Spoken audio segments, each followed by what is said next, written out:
आज हम लोग समझने जा रहे हैं कॉन्करेंसी कंट्रोल, जो कि किस पर बेस्ड होगा, टाइम टाइम स्टैम्प ऑर्डरिंग पे।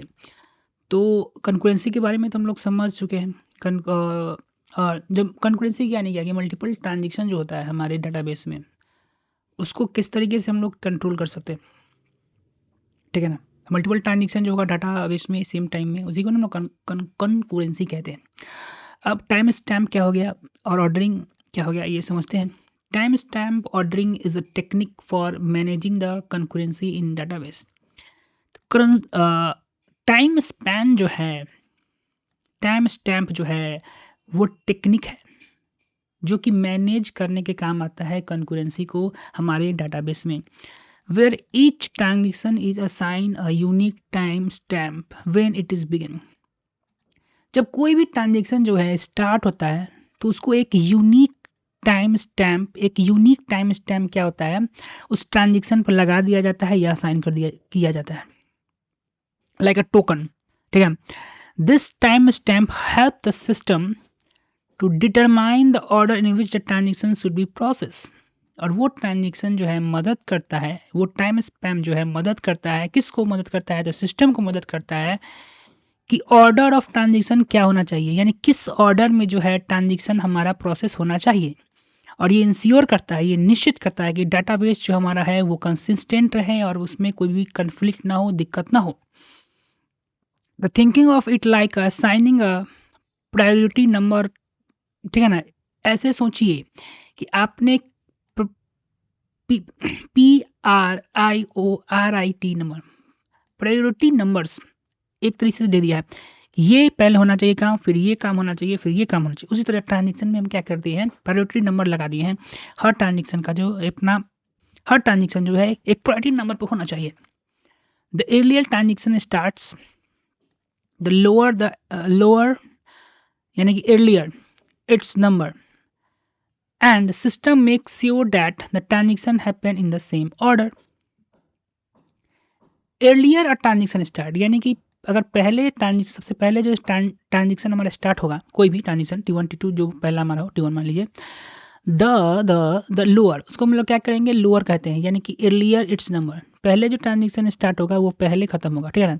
And system make sure that transaction happen in same order, यानी जो पहले ट्रांजेक्शन स्टार्ट हुआ है वो पहले खत्म होना चाहिए, उसके बाद जो ट्रांजेक्शन हुआ है उसके बाद खत्म होना चाहिए, उसके बाद लास्ट में ट्रांजेक्शन होगा, उसके बाद मान लीजिए कि 3 ट्रांजेक्शन आपने स्टार्ट किया, T1 पहले आया है ट्रांजेक्शन, T2 पहले, बाद उसके बाद आया T2 3 आया, तो पहले जो T1 होगा हमारा, बाद में T2 होगा, और उसके बाद जो है हमारा T3 जो है ट्रांजेक्शन होगा। How to stamp ordering work, कैसे स्टैम्प ऑर्डरिंग काम करता है, चलिए देखते हैं। असाइनिंग द टाइम स्टैम्प्स, उसको क्या किया जाता है, टाइम स्टैम्प असाइन किया जाता है, ठीक है। When the transition starts it gets time stamp, जब ट्रांजिशन स्टार्ट होता है ना तो उसको टाइम स्टैम्प दे दिया जाता है। लाइक क्या इसमें देखो, टाइम स्टैम्प हमारा कुछ भी हो सकता है, वो एक तो स्टार्टिंग टाइम हो गया, नहीं तो आईडी नंबर हो सकता है, कुछ भी हो सकता है, ठीक है ना। ये सिस्टम डिसाइड करेगा कि उसको टाइमिंग पर हम लोग असाइन कर रहे हैं या आईडी नंबर पर अरेंज कर रहे हैं, ठीक है। तो जब ट्रांजेक्शन स्टार्ट होता है तो उसको ट्रांजेक्शन स्टैम्प दे दिया जाता है। लेट अस T1 स्टार्ट, मान लीजिए टी जो है हमारा 10 बजे स्टार्ट हुआ है, तो इसको टाइम स्टैम्प 1 हम लोग लगा देंगे। T2 जो है 10:05 पर है, सो इसको 2 स्टैम्प मिला है, ठीक है ना, टाइम स्टैम्प 2 मिला है। और T3 जो है हमारा 10:10 पर स्टार्ट हुआ है, तो इसको जो है तीन तीन कितना 3 स्टैम्प मिला है। अब इसका ऑर्डरिंग क्या होगा, transaction are process in the order of time stepping, जैसे जैसे इसको हम लोग स्टैम्प दिए हैं वैसे वैसे इसका प्रोसेस होगा। T1 will be process before T2, T2 से पहले T1 प्रोसेस होगा, T1 बिफोर T3, यानी T3 ट्रांजेक्शन से पहले T2 ट्रांजेक्शन होगा। Even if T3 transaction change the data first, यानी कि if T3 try to change the data fast, अगर जो है T3 बदमाशी कर रहा है, बोला है कि हम पहले जाएंगे, ठीक है ना, डाटा को चेंज करने, it will have to wait until, लेकिन उसको सिस्टम का तेरी ऐसी के तैसी, तू पहले बाद में आया तो बाद में तेरा काम होगा, तू बैठ अब यहाँ पे, T1 एंड फिनिश जब तक, और कहेगा उसको सिस्टम देख भाई जब तक T1 T2 फिनिश नहीं होगा तब तक तेरा नंबर नहीं आने वाला, तू बैठ आराम से, ठीक है। एग्जाम्पल ले लेते हैं स्टूडेंट टेबल पर। देखिए let us have two transition happen at the same time. मान लीजिए कि दो ट्रांजिशन जो है एक ही समय पर होने वाला है, जैसे टाइम 1 स्टैम्प T1 और टाइम स्टैम्प 2 मिला हुआ है। Let us say we have two transition happening at the same time. हम लोग क्या मान लेते हैं कि दो ट्रांजिशन जो है एक ही समय पर होने वाला है। आइए देखते हैं। T1 टाइम स्टैम्प जो है 1 to update the age of student ID 1 from 21 से 22। अब देखिए T1 जो हमारा ट्रांजेक्शन है वो चाहता है कि स्टूडेंट ID का जो एज है वो जो है अपडेट होना चाहिए 21 से 22 तक, 22 होना चाहिए, लेकिन अपडेट मारेगा 21 से 22 एज जो है अपडेट स्टूडेंट ID जो हमारा है उसको अपडेट करने वाला है। T2 स्टैम्प जो है हमारा 1 to read the age of student ID, लेकिन T2 ट्रांजेक्शन हमारा जो है स्टूडेंट ID 1 का जो है वो एज को रीड करने वाला है, ठीक है। नाउ सिस्टम क्या करेगा, will decide what happen based on the time stamp. Time system जो है टाइम स्टैम्प के अनुसार उसको क्या पहले ऑर्डरिंग करेगा, ठीक है ना। इफ T1 स्टार्ट फर्स्ट, अगर T1 स्टार्ट फर्स्ट होता है तो देखिए क्या होता है, T1 start updating the age of student ID 1 to 22। T1 क्या करेगा, पहले T1 जो हमारा ट्रांजिशन था स्टूडेंट ID 1 को एज अपडेट करने का जो था उसको 22 कर देगा। T2 with the later time stamp can not read the student ID until T1 finish. जो T1 जो हमारा ट्रांजिशन था हमने देखा था, पर वो क्या करता था, रीड करना चाहता था किसका एज, द स्टूडेंट ID 1 का। तो वो जब तक स्टूडेंट ID का एज जब तक T1 हमारा फिनिश नहीं हो जाता तब तक, फिनिश होने का मतलब है कि जब तक हमारा T1 जो है अपडेट नहीं कर देता एज तब तक हमारा T2 जो है उसको रीड नहीं कर पाएगा। T2 क्या है, वेटिंग में है। आफ्टर T1 कंप्लीट, T1 जो कंप्लीट हो गया है, T2 हमारा एज को अपडेट एज जो हमारा 22 है जो है स्टूडेंट ID का उसको रीड कर सकता है। अगर T2 स्टार्ट अगर फर्स्ट होता, T2 read the current age of student ID 1 which is 21। तो T2 अगर हमारा पहले एग्जीक्यूट हो जाता अगर तो उसका एज जो था वो तो अपडेट हुआ नहीं है, तो वो 21 ही लेकर चला जाता है उसका, ठीक है ना, एज स्टूडेंट ID वो जिसका जो लड़का का नाम हो। इससे पहले हम लोग स्टूडेंट ID पर समझते आ रहे हैं, तो हमारा जो वीडियो सीरीज है पूरा अगर आप कंटिन्यू देखिएगा तब आपको पूरा क्या बोल रहे हैं क्या डिस्कस आराम से क्लियर होगा, ठीक है। T2 read the current age of student ID 1, तो उसका एज तो अपडेट हुआ नहीं, तो 21 लेके चला गया वो। T1 update the age of student 1 to 22। उसके बाद T1 क्या किया कि एज 1 जो उसका स्टूडेंट ID का 21 था उसे 22 कर दिया। Even through the transaction are interleaved, order of operation based on time stamps ensure that T2 see the correct data। लेकिन जब दोनों जो है ट्रांजेक्शन जो है लीव करेगा, छोड़ेगा प्रोसेस को, तो order of operation based on time stamp, लेकिन ऑर्डर जो हम लोग लगाए हुए हैं टाइम स्टैम्प पर, ठीक है ना, ये इंश्योर करेगा जो कि T2 जो है ना हमारा सही यानी करेक्ट डाटा लेकर जाए, ठीक है। Handling the conflict with the time stamp topic हमारा read write conflict. Read write conflict झगड़ा क्या होता है, देखिए इसमें क्या हो रहा है कि if a transition with the later time stamp like T2 try to read the data that is begin written by the earlier transition like T1, it has to wait until the earlier transition is done। ऊपर जो हम example देखे हैं कि इसमें क्या हो रहा था कि अगर if a transition with a later time stamp like T2 try to read the data is begin written by the earlier transition T1, it has to wait until the earlier transition is done। Read write conflict का मतलब होता है कि जैसे हम लोग यहाँ देखें कि earlier जो है ना, if a transition with the later time,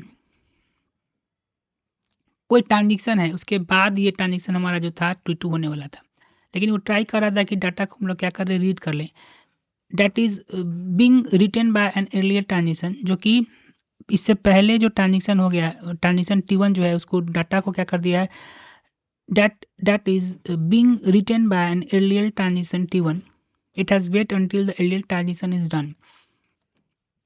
read write conflict का हमारा कहने का मतलब है,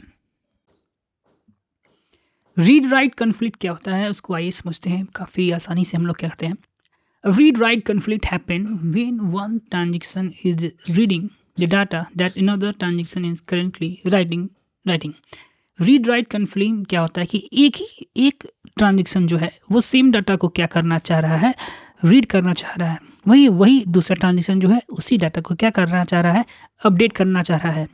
ठीक है, in a time based system, हम लोग टाइम बेस्ड सिस्टम पढ़ रहे हैं।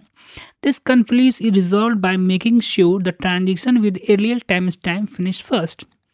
This conflict is resolve by, ये जो कन्फ्लिक्ट होगा वो कैसे रिजॉल्व करेगा, by making sure the transaction with the earlier time stamp finish first. ये श्योर करके कि एरियल ट्रांजेक्शन जो है, तो ये कन्फ्लिक्ट कैसे सुलझाया जाएगा, ये कन्फ्लिक्ट कुछ इस तरीके से सुलझाएगा, जो ट्रांजेक्शन पहले आया है वो ट्रांजेक्शन जब तक खत्म नहीं होता है तब तक दूसरा ट्रांजेक्शन जो है उसको अलाउ वो नहीं करेंगे हम लोग। जैसे एग्जांपल से कहते हैं कि हाउ इट वर्क्स, कैसे ये काम करता है, आइए समझते हैं। T1 stamp 1 is updating the age of student ID 1, saying changing it from 1 to 22। देखिए T1 कोई हमारा ट्रांजेक्शन है जो एक एज अपडेट करना चाह रहा है स्टूडेंट आईडी हमारा 1 का 21 से 22। T2 ट्रांजेक्शन जो T1 जो है हमारे सेम स्टूडेंट आईडी 1 को रीड करना चाहता है, उसी के एज को रीड करना चाहता है। व्हाट हैपन टू नेक्स्ट, तो क्या होगा, since T1 start earlier, T1 जो है एर्लियर स्टार्ट हुआ है, उसका जो हमारा स्मॉलर टाइम स्टैम्प है ना कम है, the system know that T1 must wait. तो सिस्टम को ये पता चल गया है कि T1 को हम लोग को सिंस, क्योंकि व्हाट हैपन नेक्स्ट, तो क्या होना चाहिए, क्योंकि T1 जो था उसके पास एर्लियर स्टैम्प था, यानी कि T1 ट्रांजेक्शन जो था हमारा पहले निकला था ट्रांजेक्शन करने के लिए। System know that you must wait, तो सिस्टम को पता चला गया कि T1 जो हमारा टाइम स्टैम्प 1 था वो पहले आया था, तो T2 को वेट करना होगा। और कब तक वेट करना होगा, जब तक T1 हमारा ट्रांजेक्शन जो है फिनिश नहीं हो जाता। Finish the update student age, जब तक जो हमारा T1 जो है स्टूडेंट के एज को अपडेट नहीं कर देता है तब तक हमारा T1 जो है T2 जो है एग्जीक्यूट नहीं होगा। वंस T1 कंप्लीट, जब T1 कंप्लीट हो जाता है और एज हमारा 22 क्या होगा, सेव हो जाएगा हमारे डाटाबेस में। आफ्टर, उसके बाद T1 can safely read the update age, तो T1 जो है सेफली क्या करेगा, रीड करेगा अपडेट एज 22। ठीक है ना। Why this is important, this ensure that T1 always get the most up to dated, ये इंश्योर करेगा T2 जो है हमेशा ऑलवेज क्या करे, get most up to dated information उसको मिले। ठीक है ना, और करेक्ट डाटा जो मिले। आफ्टर द एर्लियर ट्रांजेक्शन, जब तक जो हमारा एर्लियर ट्रांजेक्शन कौन था, T1 था, जब तक फिनिश ना हो जाए। In the simple term, system avoid the confusion by making T1 waiting until the T1 finish its update, ensuring data read by T2 is a consistent। यह मतलब मेरा कंफ्यूजन हो गया था कि अगर क्या हुआ कि T2 जो था उसको एर्लियर स्टैम्प अगर मिल जाता तो क्या होता। T1 से पहले हमारा जो मान लीजिए T2 को जो है एर्लियर स्टैम्प मिल जाता तो क्या होता। रीड लाइट कन्फ्लिक्ट वाला जो हम देख रहे थे वहाँ पर, ठीक है ना, उसमें यहाँ पर देखिए T2 हम जानना चाह रहे हैं कि अगर T2 जो है उसको पहले क्या होगा कि अगर स्टैम्प मिल जाए तो क्या होगा।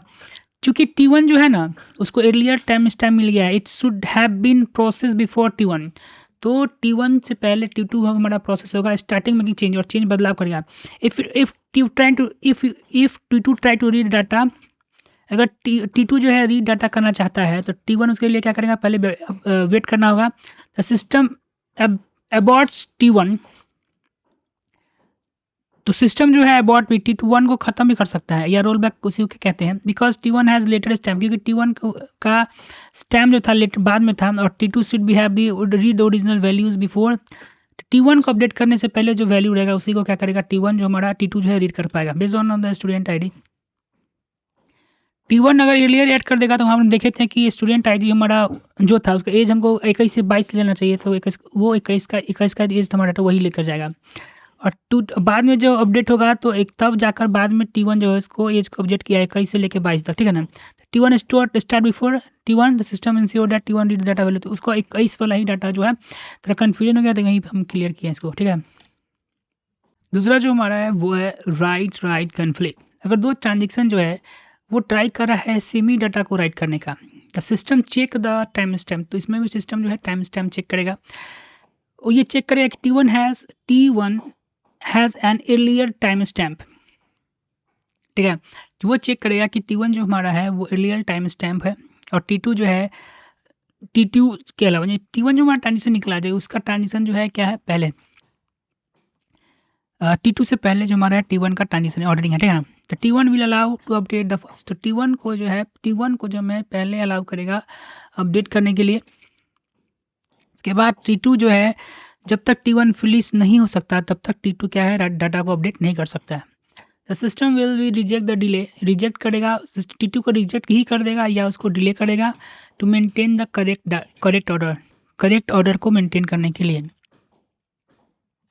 Advantage of time stepping order, advance देखिए no deadlocks since the order of transaction is based on their time step, क्योंकि हम लोग जानते हैं टाइम स्टैम्प का जो है ना वो किस पर बेस्ड होता है, ऑर्डर पर, ऑर्डर ऑफ ट्रांजेक्शन पर बेस्ड होता है। There is no chance of two transaction waiting for each other indefinitely, a situation known as deadlock, क्योंकि ऑर्डर ऑफ ट्रांजेक्शन जो हमारा टाइम स्टैम्प पर बेट होता है, देयर इज नो चांस, कोई चांस ही नहीं है कि दो ट्रांजेक्शन जो है बेट करे एक दूसरे पर, वेटिंग फॉर ईच अदर इनडिफिनेटली, क्योंकि ऐसा कोई सिचुएशन ही नहीं बनेगा। अब नो डेडलॉक्स क्या होता है समझते हैं। देखो in time stamp based system में क्या होता है कि डेडलॉक जो है ना उसको अवॉइड किया जाता है, क्योंकि ट्रांजेक्शन जो है ना हमारा एक स्ट्रिक्टली ऑर्डर फॉलो करता है, जो कि हमारे किस पर बेस्ड होता है, टाइम स्टैम्प पर बेस्ड होता है।